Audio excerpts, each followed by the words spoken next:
Saya peribadi di samping saya bahagia karena Ramadan sudah semenjak 1 tahun ditunggu-tunggu. Dan itu tariqatus salaf. 6 bulan mereka berdoa untuk menyambut bulan suci Ramadan. Dan 6 bulan berikutnya mereka berdoa untuk diterima ibadahnya di bulan suci Ramadan. Berarti fikiran para as-salafus salih yang terdahulu, pemikiran mereka adalah selalu Ramadan. Selama 6 bulan memohon dan bermunajat agar Allah sampaikan umur mereka bertemu bulan suci Ramadan. Ketika Ramadan sudah selesai, fokusnya mereka bermunajat agar mudah-mudahan selama 6 bulan, mudah-mudahan Ramadan yang sudah berlalu diterima di sisi Allah Subhanahu wa taala. Tahun ini bagi saya Ramadan hadiah. Kenapa hadiah dan istimewa? Karena kita menghadapi ujian dan Ramadan bulanul ibadah. Bulan penuh dengan ibadah. Kenapa disebut bulanul ibadah? Karena banyak berbagai macam amal salih kita bisa lakukan dan laksanakan di bulan ini. Ibadah sedekah, ibadah taubat, ibadah tarawih, ibadah khatmul Quran, ibadah doa, ibadah i'tikaf, ibadah muhasabah. Jadi berbagai macam ibadah di dalam bulan Ramadan terkumpul di sini. Bahkan Ramadan disebutkan madrasatus salihin. Bahkan Ramadan diambil dari asal kalimat ramda dari bahasa Arab. Sampai ada orang bertanya, kenapa Ramadan disebutkan bulan ampunan, bulanul maghfirah? Apa hubungan Ramadan dengan ampunan? Diambil dari kata Ramadan sendiri. Karena asal kalimat Ramadan min Ramada yarmudu ramda. Ramda adalah badan pasir di musim panas. Pasirnya disebut ramda. Jadi ramda ini saking panasnya orang tak kuat bertahan dirinya di badan pasir yang begitu panas. Bahkan orang-orang yang bekerja, ada tugas, atau terpaksa dia berada di lingkungan atau di tempat badan pasir tersebut, jelas dan pasti akan berubah warna kulitnya. Kalau dalam istilah bahasa Arab, inharaqa jilduhu, terbakar kulitnya. Diambil kesimpulannya, kalau badan pasir ramda mampu membakar kulit kita, Ramadan mampu membakar dosa-dosa kita. Makanya saya bilang Ramadan ini kali ini istimewa karena kita beribadah kepada Allah di saat kita syiddah, di saat kita susah, di saat kita menghadapi ujian. Bagaimana kita bisa mengenal Allah fil rakha? Ta'arraf 'ala Allah fil rakha, ya'rifka fil syiddah.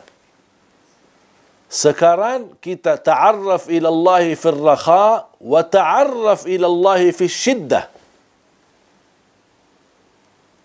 Bagaimana kita bisa mendekatkan diri kepada Allah di dalam syiddah ini, kesusahan yang kita hadapi melalui ujian COVID-19. Karena inti daripada ujian melahirkan hamba yang ikhlas. Ada ulama berkata, wal hikmatu minal bala istikhlasu du'a. Bagaimana memurnikan doa dan bermunajat kita kepada Allah Subhanahu wa taala di saat ujian. Barangkali Ramadan ini beda sama yang lain. Kenapa beda? Sepanjang bertahun-tahun kita biasa-biasa aja di Ramadan, nyaman-nyaman saja. I'tikaf, tarawih, buka bersama. Tapi sekarang Allah ingin melihat siapa liya'lama as-sadiqina minkum wal kadhibin. Siapa di antara kalian yang orang yang betul-betul benar ikhlas karena Allah atau orang-orang yang mendustakan atau berbohong. Ternyata tidak jujur. Melalui ujian ini, orang mukmin adalah sikapnya tetap dia beribadah. Dia menunjukkan kepada Allah, ya Allah, ada ujian, tidak ada ujian, kami senang, kami susah, kami sehat, kami sakit, tetap kami semangat istiqamah menjaga ibadah kepadamu, ya Allah. Berarti di sini ada kelebihan yang kita dapat kesempatan mengangkat kemuliaan kita di sisi Allah Subhanahu wa taala melalui Ramadan yang kita merasa penderita dan menghadapi ujian COVID-19. Dan kita ingat, ma nazala bala'un illa bidham, yang mengundang bala, yang menghadirkan ujian ini adalah dosa dan maksiat kita. Sekarang ini saatnya yang mengangkat bala, yang mengusir bala, yang menjauhkan bala adalah taubat. Dan inilah Ramadan, bulanut taubah, syahrut taubah.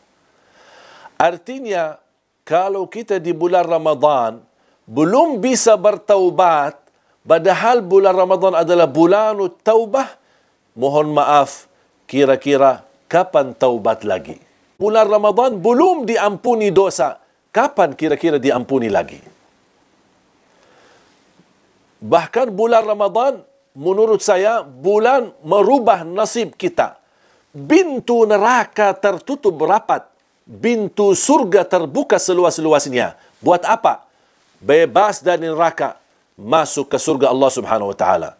Kalau neraka yang menjadi tempat sa'ir, tempat yang sudah menjadikan tempat yang dikekalkan oleh Allah Subhanahu wa taala orang yang tidak percaya dan kepada Allah Subhanahu wa taala, dan Allah di bulan Ramadan ini menjadikan istimewa dengan tertutup pintu neraka, masih bagi Allah Subhanahu wa taala, masa bagi Allah Subhanahu wa taala sulit mengangkat bala di bulan suci Ramadan ini. Pintu neraka saja yang menjadi darul azab walaysa darul bala. Ad-dunya daru bala, walakinna an-nar daru azab. Tempatnya azab. Kalau dunia tempatnya bala. Kalau bagi Allah tempat azab saja tertutup rapat di bulan suci Ramadan, masa bagi Allah keberatan untuk menutupi rapat pintu bala? Makanya di situ kita harus semangat. Dan kita harus ingat bersabda Rasulullah sallallahu alaihi wasallam, kita selalu ingat, ajaban li amril mu'min. Dan ini kesempatan di bulan suci Ramadan kita meraih menjadi orang mukmin melalui la'allakum tattaqun. Kan yang Allah di sini mengajak la'allakum tattaqun bukan sembarangan orang, tapi sudah didahulukan ayatnya, ya ayyuhalladzina amanu. Artinya yang dimaksud, yang ingin meraih la'allakum tattaqun adalah hei orang beriman. Berarti yang belum beriman tidak termasuk dalam panggilan ini. Tidak termasuk untuk meraih la'allakum tattaqun. Hanya untuk orang beriman. Dan kita kaitkan dengan hadis Rasulullah SAW. Ajaban li amril mu'min. Sambil Rasul ta'ajub. Ajaban li amril mu'min. Inna amrahu kullahu lahu khair. Semua apa yang dihadapi oleh orang mukmin itu baik bagi orang mukmin. Hanya bagi orang mukmin. In asabatu sarra'a syakar.